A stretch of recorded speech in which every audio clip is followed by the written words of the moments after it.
इतने दिन हो गए, एक आप लोगों ने फ़ोन नहीं किया मुझे कि फ़ोन किया हो कि बेटी कैसी है, या फिर बेटी की पढ़ाई में क्या कुछ लग रहा है। न दवाई का, न खाने का, न ही रहने का, किसी चीज़ का ठिकाना नहीं है मेरा। आज मैं मायके में हूँ।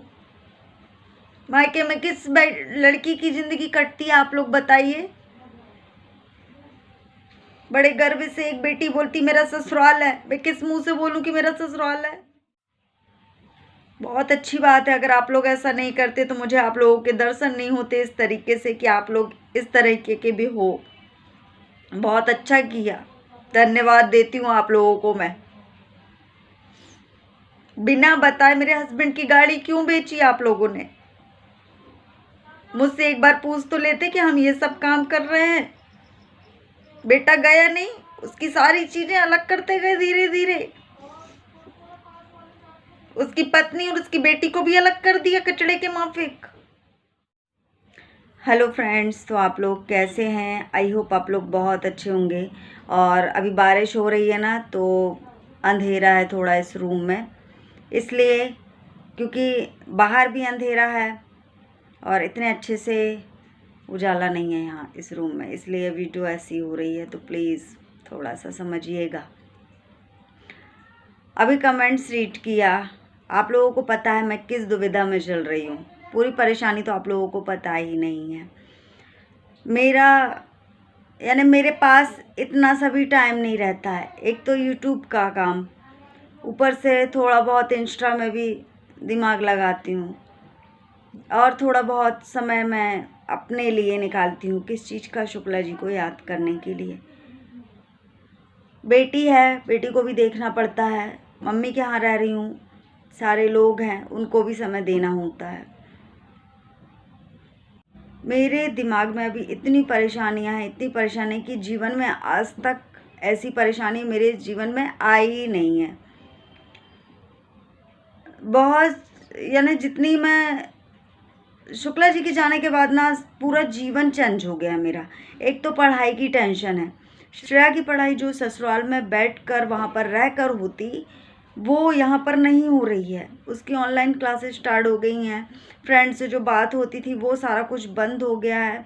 अब यहाँ से पढ़ाई करना बहुत मुश्किल हो रहा है उसके लिए। मोबाइल की भी प्रॉब्लम है। मेरा ये मोबाइल काम में व्यस्त रहता है, जैसा कि आप लोग जानते हो। और उसके बाद शुक्ला जी का जो मोबाइल है वो डिस्टर्ब कर रहा है, बार बार अपने आप बंद हो जाता है। तो बहुत सारी ऐसी छोटी छोटी सी टेंशन है जो कि ना मैं अपने दिमाग में बहुत बड़ा बड़ा करके रखी हुई हूँ।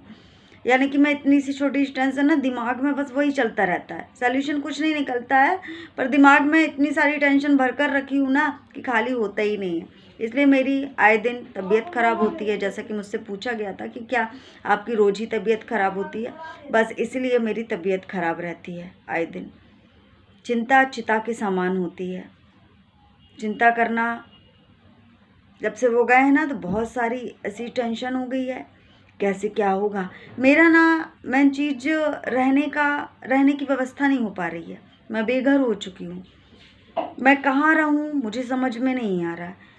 अगर मेरा कंफर्म हो जाए कि हाँ मुझे यहाँ रहना है, तो मैं फिर आगे और कुछ काम देखूँ अपना। जैसे सब लोग बोल रहे हैं कुछ काम करो, काम तो कर रही हूँ, बस मैं यूट्यूब का काम कर रही हूँ। मैं सोच रही हूँ कि अभी जिस चीज़ का अनुभव है वही करूँ तो ठीक है, पर मेरा थोड़ा सा रहने की व्यवस्था हो जाए कि मैं कहाँ रहना है मुझे कंफर्म हो जाए तो मैं रहूँ भी। मायके में किसी भी बेटी की ज़िंदगी नहीं कटती है, जैसे कि आप लोग जानते हो, ससुराल में ही कटती है। पर ससुराल में पति के जाने के बाद सब लोगों ने मुझे, जैसे खाने में मक्खी फेंक देते हैं ना, खाने में अगर मक्खी आ जाती है तो मक्खी को निकाल बाहर फेंक देते हैं, उसी तरीके से मुझे रिजेक्ट कर दिया गया है ससुराल में। मैं कोई बुराई नहीं कर रही हूँ, जो सच्चाई है वो बता रही हूँ। बुराई तो तब की जाती है जब पीठ पीछे की जाती है। मैं तो आपके सामने, इतने सारे लोगों के सामने अपनी बात रखती हूँ कि मेरे साथ ये होता है। मैंने कई बार बोला है कि मेरे ससुराल वालों ने ना बोलकर मुझे इतना बड़ा तमाचा मारा है कि मैं क्या बताऊँ। उन लोगों ने ऐसी जिस बोलते हैं ना कि जिस इंसान से या लोगों से उम्मीद नहीं होती वहीं से ही धोखा मिलता है, तो वहीं से धोखा मिला है जहाँ मुझे उम्मीद ही नहीं थी। मैंने अपने सास ससुर को राम सीता की तरह माना, कभी ऊंची आवाज में बात नहीं की, कभी अपनी बात नहीं रखी, कभी 1 रुपए की मांग नहीं की उनसे। मैंने जो भी बात होती थी ना, अगर देखो हर घर में थोड़ी बहुत खटापटी होती है, हर यानी ऐसा नहीं है कि होती नहीं थी, होती थी। मम्मी कुछ बोल देती नहीं थी ना मुझे तो थोड़ा सा गुस्सा आता था, पर मैं ये सोचती थी कि शायद मैं कहीं गलत हूँ या फिर मुझसे कोई गलती हो जाती थी तो कुछ बोलती थी तो मैं समझ जाती थी कि नहीं मम्मी ने ऐसा कहा है, पर मैं उस बात को ना हंसी में कर देती थी और उस चीज़ को सुधारने की कोशिश करती थी। कभी मुंह बना के ऐसे नहीं बैठती थी मैं, पर मेरी कुछ अच्छाइयों का ज़्यादा ही फ़ायदा उठा लिया गया है। बहू को कैसे रहना पड़ता है उससे ज़्यादा अच्छे तरीके से मैं रही। जैसा कि आप लोग वीडियो पर देखते थे, ससुराल में रहकर कभी मेरे सारे जितने भी रिलेशन वाले और आज की जनरेशन में बहुत सारे लोग सूट पहनते हैं और घर में बहुत अच्छे से रहते हैं। मैं घर से कभी बाहर अपना जो थ्रेडिंग रहती है ना, हर बहुएं हर बेटियां जाती हैं, पार्लर जाती हैं, पर मैं सिर्फ घर से निकलती ही नहीं थी। घर से निकलना ही मेरा दुश्वार हो जाता था, इसलिए मैंने क्या ठाना था, मैं घर पे ही थ्रेडिंग बनाना सीख गई थी, तो घर पर ही थ्रेडिंग बनाती थी मैं। कभी घर से निकली नहीं, कभी ऊंची आवाज़ में बात नहीं की। लड़ाइयाँ सब जगह होती थी, कभी जवाब नहीं दिया मैंने, पर मुझे ऐसा सिला मिला मेरे इनके जाने के बाद। मेरी वही तो बोल रही हूँ कि अगर पति रहता है तो बहू दिखती है, भाभी दिखती है, पर जब पति नहीं है तो उस औरत की कोई इज्जत नहीं। मैं अपने सास ससुर से ये कहना चाहती हूँ इस वीडियो के थ्रू, और अपनी ननंद लोग से ये कहना चाहती हूँ। मेरी 2 ननंद है, एक जेठ है, सास ससुर है।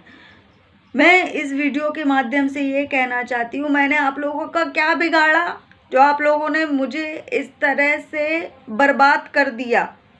क्या बिगाड़ा था मैंने? जैसे हर बहू रहती है उसी तरीके से तो रही मैं, अपने पति के साथ खुश थी। अरे मुझसे दुश्मनी निकाल लेते, मेरी बेटी से तो नहीं निकालते। मेरी बेटी पर भी आपके बेटे या भाई की छवि नहीं दिखी थोड़ी बहुत भी?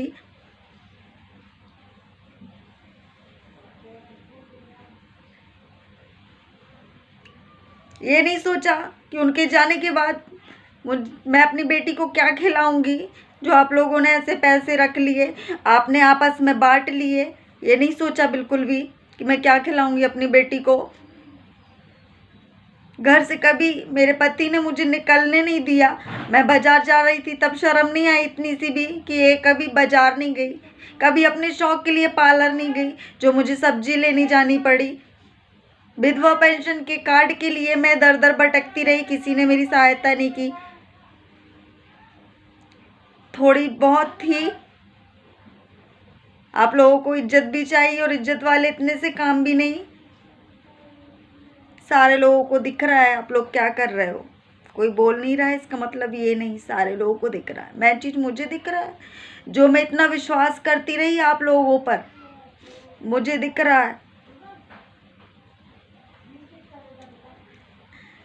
इतने दिन हो गए, एक आप लोगों ने फ़ोन नहीं किया मुझे कि फ़ोन किया हो कि बेटी कैसी है, या फिर बेटी की पढ़ाई में क्या कुछ लग रहा है। न दवाई का, न खाने का, न ही रहने का, किसी चीज़ का ठिकाना नहीं है मेरा। आज मैं मायके में हूँ, मायके में किस लड़की की ज़िंदगी कटती है आप लोग बताइए। बड़े गर्व से एक बेटी बोलती मेरा ससुराल है, मैं किस मुंह से बोलूं कि मेरा ससुराल है?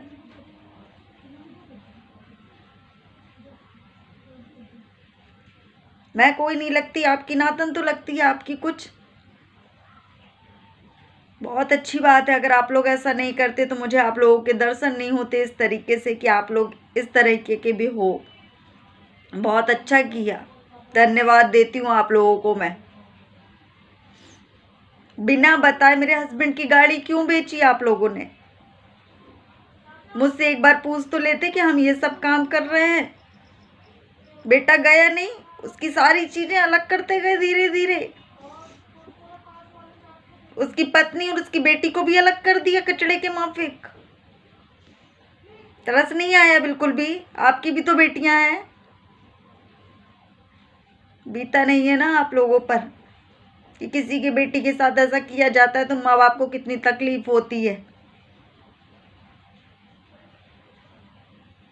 पता चलेगा, आप लोगों की भी दो दो बेटियां हैं।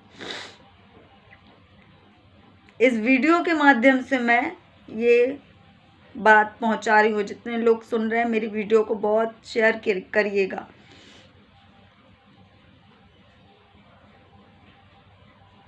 ये वीडियो यहीं तक था। मिलूंगी बाद में आप लोगों को।